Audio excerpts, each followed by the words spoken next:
So hello everyone, कैसे हैं आप लोग? आई होप आप लोग काफ़ी अच्छे होंगे। तो आज एक किस्से के बारे में मैं आपसे बात करने वाला हूं, और ये जो किस्सा है ये मेरे दिल के बहुत ही करीब है। रीज़न बीइंग कि जब आप एक प्राइवेट कॉलेज में इंजीनियरिंग के लिए एडमिशन लेते हो, और जब आप एक ऐसे स्कूल से आए होते हो जो प्रॉपरली हिंदी मीडियम स्कूल होता है, तो आपकी जो लाइफ है वो एकदम 360 डिग्री फ्लिप हो जाती है। I tell you, it will be a complete circle. ऐसा क्यों होता है, तो आपको आपके साथ आज मैं यही शेयर करूंगा। तो इस किस्से की जो शुरुआत है वो होती है जब मैंने अपनी ट्वेल्थ करी थी, एंड उसके बाद मैंने अपना AIEEE का एग्ज़ाम दिया, IIT का एग्ज़ाम दिया 2013 में। तो उस टाइम की ये बात है। एंड मैं काफ़ी ज़्यादा फोकस था कि मुझे इंजीनियरिंग करनी है, और मुझे काफ़ी क्लैरिटी थी कि मुझे कंप्यूटर साइंस या IT ब्रांच लेना है। एंड उसमें भी जो मेरी प्रायोरिटी है वो कंप्यूटर साइंस है, क्योंकि मैंने अपनी फैमिली में अपने कजन्स को वो ब्रांच लेके और जॉब करते हुए देखा था। तो एक प्री डिफाइंड माइंडसेट हो जाता है, देखिए। तो मेरा भी वही माइंडसेट था, ज़्यादा नॉलेज नहीं थी करना क्या होगा मुझे as a engineer computer science से। जब मैं पास आउट हो जाऊंगा मैं जॉब क्या करूंगा, बट पता नहीं था। बट इतना पता था कि करना है। और क्यों करना है? क्योंकि वो मेरे जो कजन्स का मेरे सामने एग्जाम्पल था। मेरे एक कज़न थी जो कि हैदराबाद में थी उस टाइम एक कंपनी में, एंड मेरे भैया थे, कज़न भैया, जो कि बैंगलोर में थे। तो कहीं ना कहीं उनका इन्फ्लुएंस था मेरे माइंड में सब कॉन्शियसली कि हाँ मुझे भी ये करना है, ताकि मैं भी जॉब कर सकूँ, बड़े शहरों में जा सकूँ। अब 12वीं के बाद जब आपका एग्ज़ाम का जो रिजल्ट आता है, उससे इंपॉर्टेंट आपके लिए होता है AIEEE और IIT का रिजल्ट। To be honest, that is a fact. तो IIT में अपना नहीं हुआ, एंड दूर दूर तक कोई नामो निशान भी नहीं था कि नेक्स्ट ईयर मैं तैयारी करूंगा तो हो जाएगा। तो AIEEE से मुझे उम्मीद थी, और मैंने उस ज़माने में 2013 में आप एक ही फॉर्म के थ्रू आप बी आर्किटेक्चर और इंजीनियरिंग दोनों का फिल कर सकते थे। तो मैंने वो भी दिया था, बी आर्किटेक्चर का भी मैंने एग्जाम दिया था, एंड मैंने AIEEE के अंदर इंजीनियरिंग का भी एग्जाम दिया था। नाउ जब रिजल्ट आया तो मेरी रैंक बहुत अच्छी नहीं आई, बट डिसेंट रैंक मेरी आई उस टाइम पर, ठीक है। तो मुझे इतना तो पता था कि मुझे डिसेंट कॉलेज मिल जाएगा, बट मुझे टॉप NITs या फिर जो बहुत ही प्राइम कॉलेज होते हैं Tier 1 में, कि जिनका नाम है, उनमें से मुझे कोई नहीं मिलेगा। तो कहीं ना कहीं मैं थोड़ा डिसअपॉइंटेड था। बट जो मेरे साथ वाले मेरे फ्रेंड्स थे, टू बी ऑनेस्ट, उनकी जो रैंक आई थी वो उतनी भी नहीं आई थी, ठीक है। आई डोंट नो वाई, मेरे साथ के बहुत कम बंदे थे कि जिनकी रैंक बहुत अच्छी आई होगी, मुझसे बहुत ज़्यादा, ट्वेल्थ के बाद। अब द कैच इज कि मैं हिंदी मीडियम स्कूल से हूँ। तो पहला डर तो ये कि रैंक अच्छी नहीं आई है तो कौन सा कॉलेज मिलने वाला है। दूसरा डर ये है कि अब जो इंग्लिश पढ़नी है, क्योंकि ट्वेल्थ तक मैंने जो अपना Hindi, English, maths, physics, chemistry, ये सब कुछ मैंने हिंदी में पढ़ा था, अदर देन इंग्लिश सब्जेक्ट के। सिर्फ इंग्लिश सब्जेक्ट एक ऐसा था जो कि इंग्लिश की बुक होती थी। अदरवाइज हम फिजिक्स को भौतिक विज्ञान कहते थे, केमिस्ट्री को हम रसायन विज्ञान कहते थे, गणित को गणित ही कहते थे। उसके अंदर अंक गणित, बीज गणित और ट्रिग्नोमेट्री होती थी हमारी, तो उनके हिंदी नाम हम यूज़ करते थे। देन हिंदी तो हिंदी में ऑब्वियसली होता ही था। तो कहीं ना कहीं वो हैबिट नहीं थी कि इंग्लिश किताबें मैं पढ़ पाऊँ बहुत ज़्यादा। तो चलिए, रैंक ठीक आ गई मेरी डिसेंट, अपने स्टेट के एक काफ़ी अच्छे कॉलेज में मुझे एडमिशन भी मिल गया, और इंजीनियरिंग के लिए मैं वहाँ पे कॉलेज में पहुँच भी गया, फीस वीस जमा हो गई, सब हो गया। सेमेस्टर स्टार्टिंग में जब मैं फर्स्ट टाइम इंग्लिश की इतनी सारी किताबें देखी, तो लिटरली मुझे चक्कर आ गए।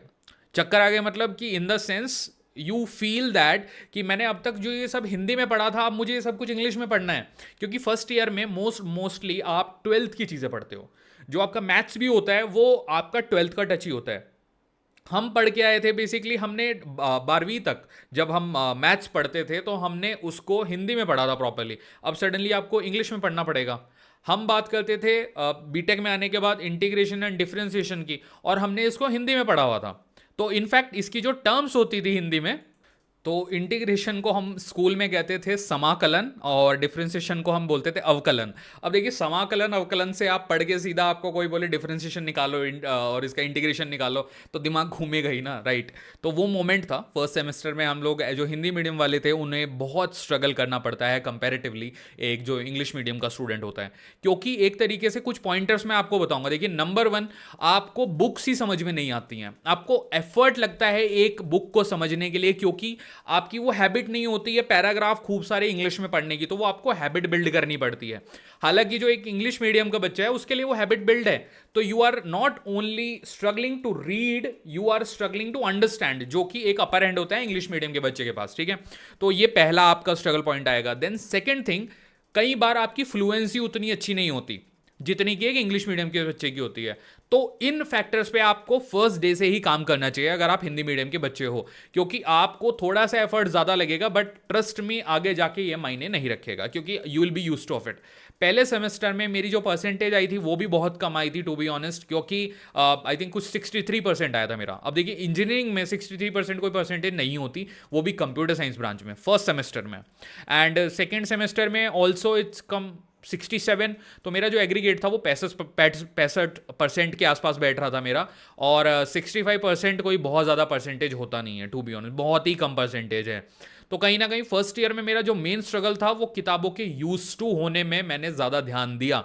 मुझे ये चीज़ समझ आ गई थी पहले सेमेस्टर के बाद कि अगर मेरा जो फोकस है वो खाली चीज़ें सीखने पे रहेगा तो उससे काम नहीं चलेगा। मुझे थोड़ा एक्स्ट्रा एफर्ट मार के इसको अच्छे से समझना, और जो हमारी रीडिंग की जो कुछ टेक्निक्स होती हैं, स्किमिंग जो बहुत फेमस टेक्निक है, जिसमें आप एक पैराग्राफ को फट फट फट फट फट करके पढ़ लेते हो, सेंस उसका ग्रैस्प कर लेते हो और अपने वर्ड्स में आप उसको बता देते हो। तो वो टेक्निक मैंने काफ़ी यूज़ करी थी उस टाइम पे, जब मैं गूगल करके ये सब चीज़ें पढ़ता था कि कैसे क्रैक कर सकते हैं। एक सेमेस्टर मुझे लगा, सेकेंड सेमेस्टर में मेरा जो लेवल था वो थोड़ा बेटर हुआ। सेकेंड ईयर से I was equal to them, I was able to compete with anybody, okay. And इस बात को मैं आप इस तरह से बता सकता हूँ, देखिए उसके बाद जो मेरी परसेंटेज हमेशा रही है सेकेंड ईयर की स्टार्टिंग से, जब आपका एक्चुअल बीटेक स्टार्ट होता है, कभी भी 74-75 से नीचे नहीं रही है। इनफैक्ट मेरी जो फाइनल सेमेस्टर की परसेंटेज थी that was somewhere around 87-88, one of the highest in the class, ठीक है। तो क्लास के जो टॉप 5-6 बच्चे हैं उनमें मैं हमेशा रहता था सेकेंड ईयर के ऑनवर्ड्स, क्योंकि मुझे वो टेक्निक समझ में आ गई थी और मैंने वो कॉन्फिडेंस बिल्ड कर लिया था कि मुझे खुद को एक्सप्रेस कैसे करना है। Because most of the people उसी लेवल पे संघर्ष कर रहे हैं कि वो खुद को एक्सप्रेस करेक्टली नहीं कर पाते।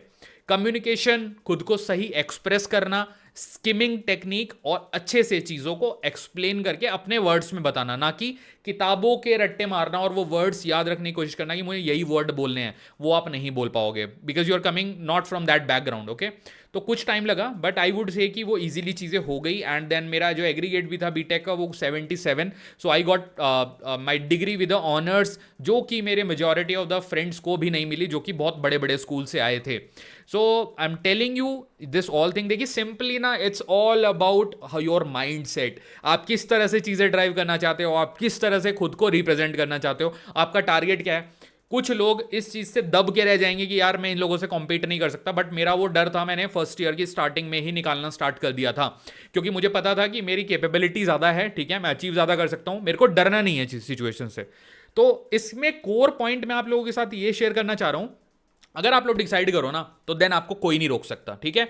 अपना कॉन्फिडेंस बिल्ड करो, इधर उधर की चीज़ों में थोड़ा फोकस कम करो। फर्स्ट ईयर में अगर आप हिंदी मीडियम स्कूल के बच्चे हो और आप फर्स्ट टाइम एक इंजीनियरिंग कॉलेज में एडमिशन ले रहे हो, मैं मानता हूँ बहुत सारा संघर्ष है, बट आप लोग बहुत कुछ बेटर कर सकते हो। एक बहुत बड़ा एडवांटेज आप लोगों के पास है, जो इंग्लिश मीडियम वाले हैं वो सिर्फ उसी इन्वायरमेंट में हैं, वो इंग्लिश की चीज़ों का सिर्फ इंग्लिश ही जानते हैं, बट आप ऐसे इन्वायरमेंट से आए हो कि आपको हिंदी भी प्रॉपरली पता है, आप मीनिंग उनका एक्सप्लेन कर सकते हो, एट द सेम टाइम आप अब इंग्लिश भी सीखोगे, तो आपके पास दो स्किल रहेंगी जो कि कहीं आपके लिए एज का काम भी कर सकती हैं। तो चीज़ों को हमेशा पॉजिटिव ले लो।